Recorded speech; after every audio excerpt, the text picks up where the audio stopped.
So here I'm back with another video blog. A lot of things have happened, so here's a little wrap up. First, I would start with the Venetian deep stack I played yesterday. Unfortunately, I only lasted about 3 hours in that one. It was just my own fault. I played two hands very badly in the beginning and never recovered really from that.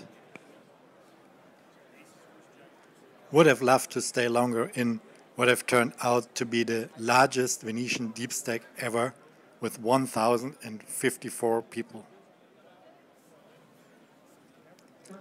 At the end, my set of queens lost against the rivered flush, and that was the end.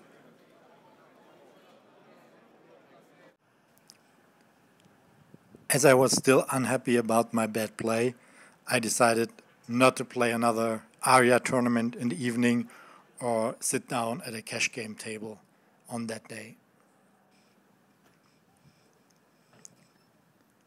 Instead, I decided to go over to the Rio and watching Phil Hellmuth trying to get his 12th bracelet.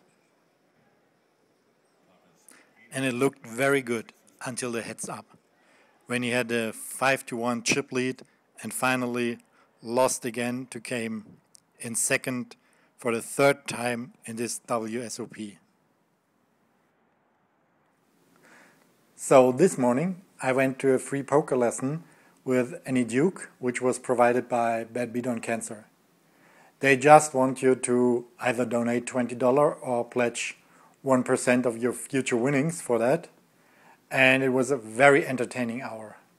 Basically, she was telling people the same things she also wrote in her new book, but it's a different thing just to read it and to see her talking on stage because, as I said, she is very, very entertaining.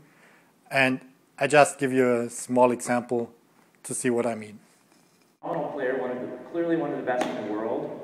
You can see some of her stats here. She's missing 2 catches. I was really nice. 2 catches. I saw something else yesterday with 38. I'm like, nobody gets the catches. The stats are a little bit behind.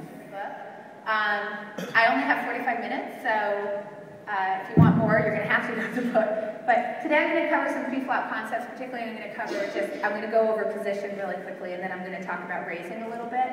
And then what I'm going to talk about tomorrow is going to be some post-flop decisions, particularly that have to do with, how do you play these boards that have a lot of texture on them. If I can prove to you that you'd rather have a flush against one player, then we're done, right? Great. Okay, so you have like 6-7 suited of spades, let's say, and the board comes king 10 3 spades, 118 to 1. Ba-dum, boom. Okay, less than 1% of the time you flopped your flush. You're against 4 players. Can you check? No, right? You have 7 high. Okay, good. So you can't check because if any other spade comes off, you're just right. You just can't do that. So you have to bet. That's for number 1.